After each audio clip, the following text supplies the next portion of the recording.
ብዙዎቻችሁ እንግዲህ ቴዲን ታውቁታላችሁ ብዬ ተስፋ አድርጋለሁ። ለሳውዲ አረቢያ እንደኛ እንደ ማንኛውም ስደተኛ ለረጅም ዓመት የተቀመጠ ወንድማችን ነው ማለት ነው። እንግዲህ ቴዲ የነ ብሬክስ ሀበሻዊ ጓደኛ ወይንም ዘመድ ነው ማለት ነው። ሶ ምንም ባልታወቁት እንደተገደለና ብዙዎቻችን እንዳስደነገጠ እናውቃለን። እና እንግዲህ ይሄ ልጅ ህይወቱ ካለፈው ወራቶችን አስቆጥሯል። ነገር ግን ሀገራችን ህግ እንደሌለ እናውቃለን። ግን ሀገራችንም ህግ የለምና ሳውዲ አረቢያ እንግዲህ ካሜራ ያለበት ሀገር ነው። ገዳዮቹም ይገኛሉ ብለን ሁላችንም እየጠበቅን ነበር። እሱም እንግዲህ ብሬክስም በቅርብ ገዳዮችን እንደምንነግራችሁ ተስፋ አደርጋለሁ ብሎ እንደተናገረ ቃል እንደገባ ሁላችንም እናውቃለን። ነገር ግን የዚህ ልጅ አስክሬን እንደሄደ ሁላችንም እናውቃለን። ሶ እና ይሄ እንትና ምንም መልስም አልሰጠም እስካሁን ድረስ ወሬም የለና እኔ በጣም ነው ያሳዝነኝ።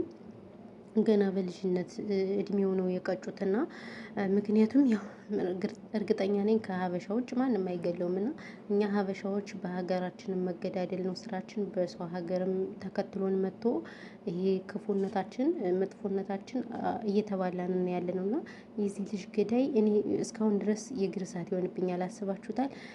ሀገራችን በእርግጥ ህግ ስለሌለ ብዙዎችን ጀግናዎችን ያጣንበት ነው። እነሱም ተገለውም ከዛ ባሻገር አርቲስቶችም እንግዲህ ታመምን ብለው ሐኪም ቤት በእግራቸው ሄደው ወይንም በራሳቸው መኪና ሄደው የምንሰማው ነገር አሳዛኝ ነገር ነው የምንሰማው። ነገር ግን አስክሬናቸው የሚመርመር ምንም ተብሎም እንደዚህ ማንም የሚቆጭም ሆነ የሚያሳስብ የለም።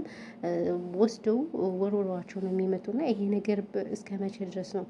እኔ በነገራችን ላይ የዚህ የቴዲ ነገር በቃ ውሸት ሁሉ እየመሰለኝ ነው እስካሁን ድረስ። ምክንያቱም እኔ አውቀዋለሁ ከአሁን በፊት እንግዲህ ከነ መሲ ጋር አብሮ እስር ቤት ነበረ። ከዛም በፊት ሳውዲ አረቢያም ነበረ ለረጅም አመት እና ደግሞ በድጋሚ በባህር መጥቶ እንደዚህ ሲሆን አንዳንዴ እንደው እግዚአብሔርን በቃ ሞታችሁ ከመቅረት የጠበቃችሁ ነው የሚባለው። በጣም ከባድ ነው ያለው ነገር።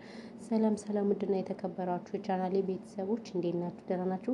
እንግዲህ ዛሬ የመጣሁበት ብዙዎቻችሁ ቴዲን ታውቁታላችሁ ብዬ ተስፋ እናደርጋለን። ቴዲ ለረጅም አመት ሳውዲ አረቢያ የኖረ ወንድማችን ነው እና እንደኛ እንደማንኛውም ስደተኛ ወንድማችን ነው። ግን ማንም ባልታወቁ ኃይሎች እንግዲህ እንደተገደለ የምናውቀው ነው።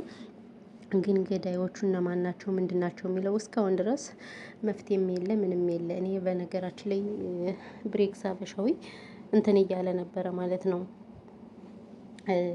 ማለት ገዳዮችን ለህግ እንደሚያቀርብ ምናምን እነማን እንደሆኑ እንደሚናገር እየተናገረ ነበር። ነገር ግን እሱ እስካሁን ድረስ አልተናገረም።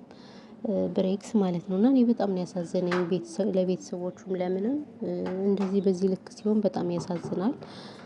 ብቻ ኢትዮጵያ ላይ ያለው ነገር በስመአብ እኔ ምን እንደምል እራሱ አላውቅም። ነው ከምን ጀምሬ ምን እንደምጨርስ ማለት ነው። እና ማለት ገዳዩ ለምን ለህግ አይቀርብም? ለምንስ አይናገርም? ብሬክስ ሀበሻዊ ለምን ዝም አለ እስካሁን ድረስ? ዝም ማለት የለበትም። እውነት ለመናገር ማርያምን መናገር አለበት ያለው ነገር ለተመልካች። ምክንያቱም ብዙዎችን በጣም እንትን ያስብላቸዋል፣ ያሳስባቸዋል። ይሄ ልጅ ገና ሮጦ ያልጠገበ ወንድማችን ነው። አስባችሁታል? እና ለዛ ነው ማለት ነው።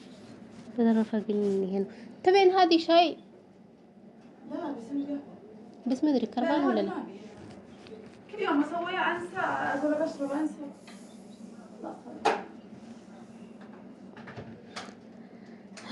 እና እንደዛ ነው እላችኋለሁ። ለማንኛውም ላወራ ነበር ልጅቷ መጣችብኝ።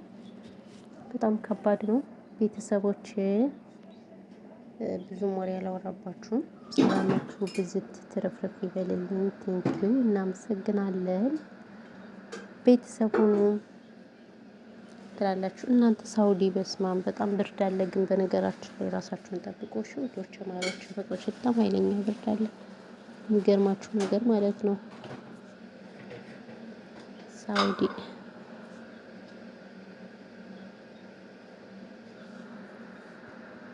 ማሳደፍ እንታ ሄዶ እንደነቴ